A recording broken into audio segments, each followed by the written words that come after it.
here, Jackson State running back Irv Mulligan. Man, Irv, you've had one of the best weeks down here in New Orleans, man. What was on your list of things you wanted to prove to the scouts, GMs, coaches down here? Oh, the HBCU guy got some pro guys too, but me personally, I took it personal with catching because everybody know I can run the ball dominantly, but everybody didn't see me like as effective in the passing game this year. So for me to show them that I can route guys up and actually finish it catching the ball was amazing. I felt like I showcased catching more than I did running this week.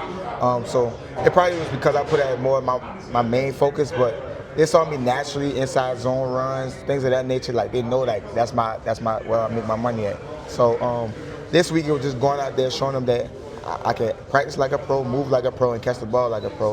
And I feel like I knocked all those things off the board. So going forward, it's just showcasing everything, being out all around back in the game, like, being the leader, catching the ball, blocking and running. So, I mean, this week has just been like, a very productive week all around the board, if I would say.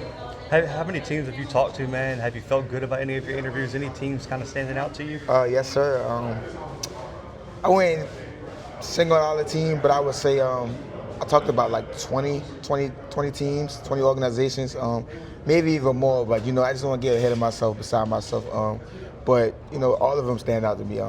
Those are great guys. A lot of those guys told me that my interviews was one of the best interviews they had like in a long time when it was scouting me. So that right there alone was just amazing to hear, because like if you can be yourself in front of scouts and they love you, then you'll be a good fit for the organization. So them giving me that feedback, I felt like all 20 teams, felt like I was a part of, their culture, and they felt like I could come in and really make a difference on their team.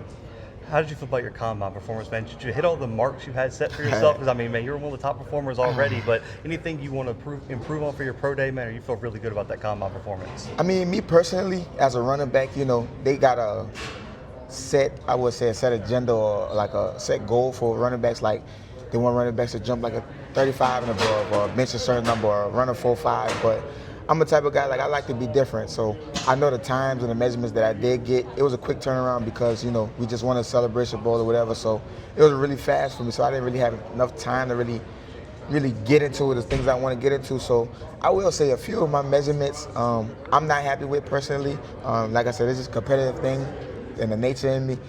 So I will say, like, my pro day, I will be doing a lot of measurements over, and the numbers that you see this time, wait till the ones that come out. It's going to be real crazy. Man, I got to catch up with you right after the Celebration Bowl, man. You were sitting near the end zone, laying down, looking at the confetti, man. What was the emotions that you felt when that clock hit 0 in Atlanta? Oh, man, it was just crazy. Like, it just felt like you had a newborn baby, man.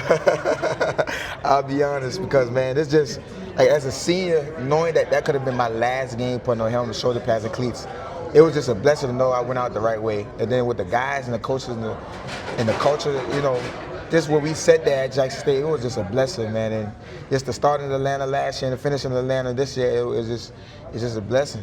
So I just was trying to sit there and soak it all in. Man, I know you got to go, and we're going to get you on for a longer interview, man. Your message to the Jackson State fans out there. Yes, sir. We appreciate you. I feel like, me personally, without the motivation, without you guys showing up to every game, that we couldn't have done it without you. And, me personally, like, I live to come to the vet and see the stands filled up with thousands and thousands of people. And that was my way of giving back, because, like, I know the community, I know the city of Jackson, and I know, like, the football team is like the life of the city. So for us to even go out there and win it all this year and really win the big one, I just want to say thank you. And it means more for me to win for y'all than it was to win for myself. So I just want to say thank you.